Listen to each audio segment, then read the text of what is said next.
मेरा नाम है अज़ीज़ खालिद। मैं एक पब्लिशर हूँ, एजुकेशनल पब्लिशर। बदकिस्मती से मुझे प्रोस्टेट की प्रॉब्लम हुई, जिसकी वजह से मैं यूरोलॉजी में गया हूँ, डॉक्टर हमाद अतहर के पास।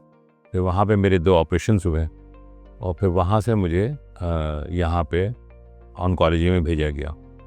तो यहाँ पे आके भी बहुत अच्छा तजुर्बा रहा, वहाँ पे भी बहुत अच्छा एक्सपीरियंस रहा। तो यहाँ पे बिलाल कुरैशी साहब मेरे ऑन्कोलॉजिस्ट हैं, मेरे डॉक्टर हैं।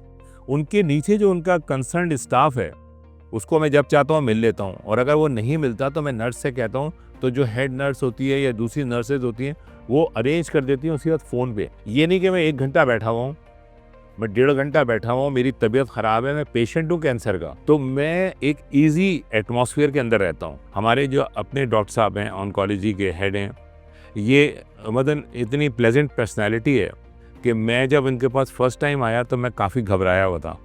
नेचुरली कोई पेशेंट कैंसर का हो तो वो हंसता हुआ तो नहीं आ सकता, वो ज़ाहिर है कि उसकी तबीयत ख़राब है वो।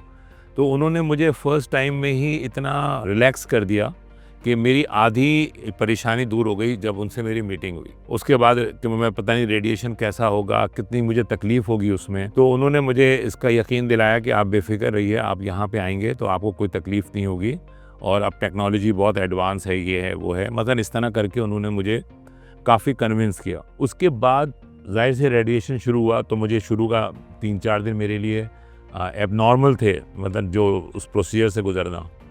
लेकिन मैं आसानी से इसलिए गुज़र गया कि वहाँ पे जो टेक्नीशियंस थे वो बड़े कोऑपरेटिव थे।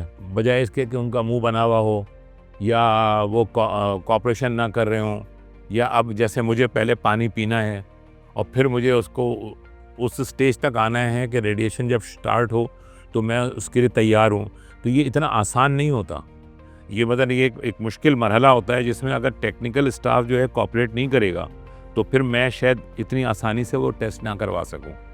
तो मुझे अच्छा लगा वहाँ पे जो बच्चियाँ काम करती हैं, जो हजरात काम करते हैं, वो मतलब they all are very cooperative. जब मुझे कोई प्रॉब्लम होती है मैं डॉक्टर साहब को रास्ते में रोक लेता हूँ और उनसे पूछता हूँ, तो वो मुझसे ये नहीं कहते कि आप क्लिनिक में आइएगा, या मेरे पास टाइम नहीं है, या ये क्या प्रॉब्लम आप लेकर आ गए। अभी मुझे दांतों की प्रॉब्लम हो गई, तो मैं जब डेंटिस्ट के पास गया तो उन्होंने कहा आपकी तो रेडिएशन हो रही है, हम आपको टच नहीं कर सकते।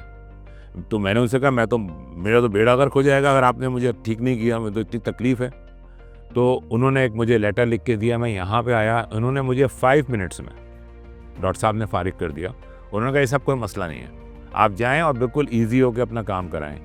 ये वो चीज़ें हैं जो पेशेंट को चाहिए होती हैं अपने डॉक्टर के साथ और अपने मेडिकल स्टाफ के साथ। बिल्कुल मैं अल्लाह ताला से ये कहता हूँ कि किसी को ऑन्कोलॉजी में ना लाए, किसी को किसी हॉस्पिटल में ना लाए, लेकिन अगर लाए तो फिर आगा खान जैसा हॉस्पिटल होना चाहिए कि जो अपने पेशेंट्स की आधी बीमारी उसी वक्त दूर कर दे जब वो पेशेंट यहाँ पे दाखिल हो। मैं कहता हूँ कि मैं प्रिंस करीम आगा खान का और आगा खान हॉस्पिटल का बहुत शुक्रगुजार हूँ, और अल्लाह से दुआ गो हूँ कि ऐसे प्रिंस जैसे लोग इस दुनिया में और पैदा हों, ताकि इस दुनिया के अंदर लोगों के साथ ऐसी ही भलाई हो सके जैसे प्रिंस करीम आगा खान कर रहे हैं।